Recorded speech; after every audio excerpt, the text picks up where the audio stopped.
I have something that I must inform you of. Mario Kart World is a disappointment.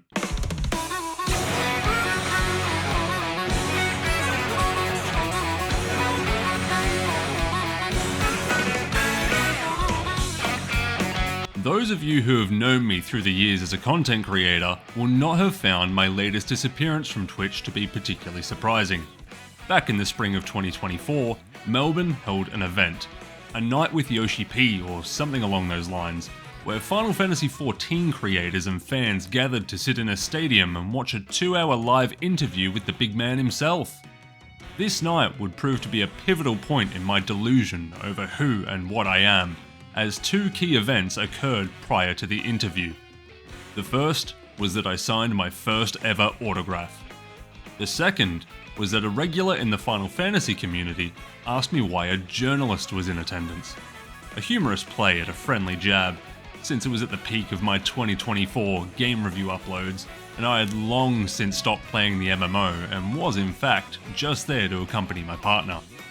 Somehow in the time since then, these delusions have grown ever stronger, and I think I may have somehow succeeded in convincing the people around me that I actually am a real journalist, despite not having uploaded any content aside from stream VODs for over half a year. When it came to release time for the Nintendo Switch 2, the overall mood seemed to be that of indifference. "Oh no, I'm not going to buy that, it's just an overpriced Nintendo Switch," being the main opinion of anyone not obsessively following the video game sphere. Everyone was in agreement, however, on how I simply have no choice but to buy the console. You see, it's different for me. I have to buy it. I have videos to make, games to review, opinions to dish out. It's practically a job, everyone says, despite the fact that the channel is long dry and I've never made $1 from a video. But I couldn't be one of those obsessive Nintendo fans who just buy everything. Oh lord no. I grew up with a PlayStation. That would be absurd. I must apologise to those who may have wandered through the barren plains that is the YouTube landscape and clicked into this video wanting an amateur reviewer's take on the as of the time recently released and much anticipated new release in the Mario Kart series. If you and I are being honest here, I find my analytical reviews to be an overwhelmingly daunting task to write. Don't get me wrong, I do so love to write, but what if I miss a talking point? What if I forget to mention an important game mechanic? How could I ever live it down if I play an incredible, life-changing piece of media and my analysis of it doesn't do it justice? This is why the Claire Obscure Expedition 33 review got put in the ever-increasing indefinite hiatus pile. Well, it was that and the full mental breakdown, but I digress. The truth is that I simply don't actually have many things to discuss when talking about Mario Kart World. After a few days of playing and getting used to my new Nintendo Switch 2 system, my co-workers asked me the question that every self-aware game enthusiast loathes when coming into the new workday. "So, how is it?" they ask. "It's alright. It's just more Mario Kart," I respond, and all in the room nod in agreement. A silent confirmation that they're relieved to have not spent $760 on something warranting such a mediocre answer. The Switch 2's launch advertisement campaign was mostly interlinked with Mario Kart World, largely due to it being the only noteworthy game at launch not available on another system already, and a large focus of the advertising was on the fact that this is the first open-world Mario Kart game. So let's begin there. Mario Kart World suffers from all the same design philosophy flaws that every big-budget recent Nintendo release has had for the past 8 years. There is a lot of open space to move around in, but none of it is meaningful, interesting, or has anything fun to do. Thank you, Breath of the Wild, and you certainly didn't help with this either, Elden Ring. The open world is not what you might think it is. My expectation was that all of the courses would be in the world, and there would be a lot of space bridging the courses together, and I was right about that. The world you can drive around in is massive in scope. I, however, thought that you would drive to different places on the map to enter into races in a way similar to what you do in the hub levels of Crash Team Racing, but apparently even that was wishing for too much. There are, in fact, only 4 things you can do in the open world. Number 1. Drive around aimlessly. Number 2. Drive into P-switches, which give you a little challenge to complete and thus earn yourself a sticker you can put on your cart. Number 3. Drive over yellow question mark panels. Number 4. Collect the Peach medallions. Aside from having to collect a small amount of these to unlock mirror mode, there is no reason to actually bother going out of your way to spend hours upon hours looking for these. This can only possibly be a fun way to pass the time if you are under the age of 10 or are severely jobless and maidenless. Get a job, you bum!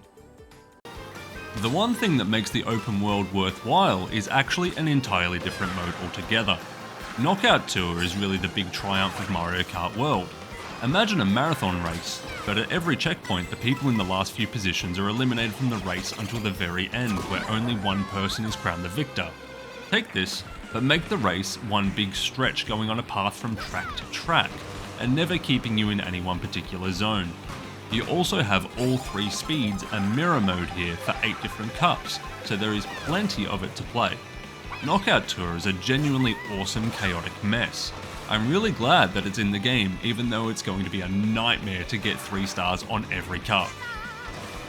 So with Knockout Tour being the fresh and new mode that really takes advantage of the open world, featuring partial tracks and the intermissions between tracks, Grand Prix is your classic way to enjoy the slew of new tracks that Nintendo have cooked up for this single worthwhile launch title, right? Haha! No. The Grand Prix here is not the Grand Prix you know and love. The first race of the 4 races in each cup is a standard 3-lap race. Then each of the remaining 3 races of the cup is an intermission race to the next track and ending with 1 lap of it before the next intermission. Why? Oh, why do we have 2 modes where you drive from track to track and no mode outside of Versus where we can do standard 3-lap races? It just makes no sense to me. Like, I get that they really want to utilize the open world design and how everything can link together, but rather than having 1 mode for each playstyle, you now have 2 modes that make each other feel less special. Like with Knockout Tour, you have 8 standard cups, each with 3 speeds and a mirror mode. But for the love of everything, Nintendo, please give us a classic Grand Prix mode. You spent all this time making these courses, and even after 20 hours of playtime, I couldn't even tell you what the actual tracks are because I never get to spend any time actually racing on them. Your other typical modes are still here. Versus mode is as standard as ever, along with time trial and battle mode. I have not even once played any of these modes. Time trial is only good for practicing and timing for speedruns, while battle mode requires friends to actually have fun, and we all know that I do not have any of those. I've heard that battle mode is once again on racetracks rather than unique areas just for battle mode, and that does suck, but also I don't care. There is both local and online multiplayer here as usual, but I don't even have Nintendo Switch Online because no friends and I don't care. I heard that the most recent update as of this video meant that online lobbies are now pretty much only course-to-course intermissions, and there's no way to race 3-lap tracks, which is honestly terrible. The reason that I and everyone else are complaining about the intermissions so much is because they are boring. They're mostly straight wide roads with maybe some traffic or some random light obstacles, but it's just straight driving with items. Items are the absolute worst thing about Mario Kart, and they always have been. Unless you're a sleepless, kissless, and jobless speedrunner doing the absolutely wild strats you can do in this game, then skill means nothing here. You can race as good as you want, drive as good a line as you want, get all your boosts perfect, and you'll still lose to some random using 3 red shells back to back from second place. Meanwhile, you're only given a feather and a coin as items. You may as well just hand each player a participation trophy after every race. Don't get me wrong, the game is good to play. The driving feels nice, karts control well, you really do feel the weight between a light build and a heavy build.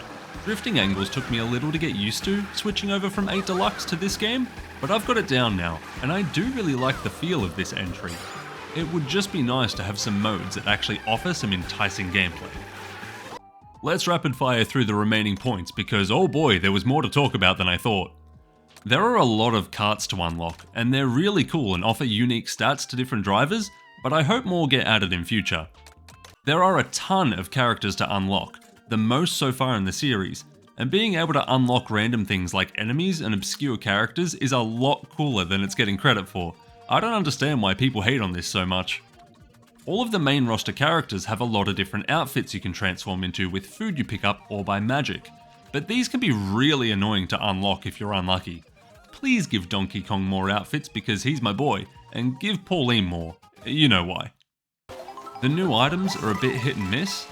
I don't know what the items are that you get in the back of the pack because I never lose, but the feather is a new one that just jumps you up in the air, and thanks for the waste of an item, game. I love when you give me one in 5th, but the CPU gets a blue shell and a golden mushroom when it's in 5th. I'm convinced that the item spawns are biased depending on whether you're a player or a CPU. The music in this game is so good. You guys did a bang up job with the soundtrack, but why on God's green earth in the year of our Lord and Saviour 2025 is there no settings menu to control the audio balance? I can't mute OST and keep sound effects on or do the opposite, and there's no way to pick what track I want to listen to in free roam. Hello? What decade are we in? The new features to wall ride and grind on rails are cool additions. Wall riding's a bit too sweaty for me, but the grinding's a good time. The game does look really nice. The colours on the Switch 2 are vibrant, the FPS is great whether handheld or docked, and a good balance has been struck between art style and graphical fidelity. This makes a really good game to show the family what the Switch 2 is. Nintendo, I need to have a discussion with you. I appreciate your ideas and willingness to try out something new here with Mario Kart World, but there's so much we need to work on when it comes to the execution. If you want to leave the open world be how it is, being a means to an end to have the connected tracks, then that's fine.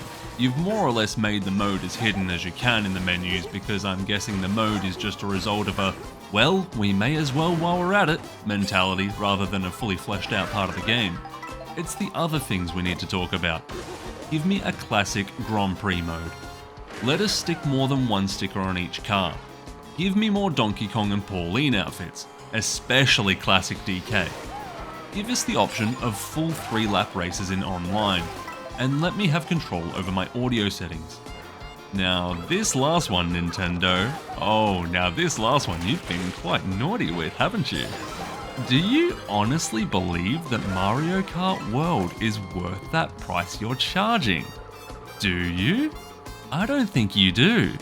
You and I both know that there's absolutely nowhere near enough production value in here to warrant a $120 price tag here in Australia. I think you're charging only an extra $70 with it bundled into the console because you know that's the real worth, and anyone buying it separately is just icing on the cake.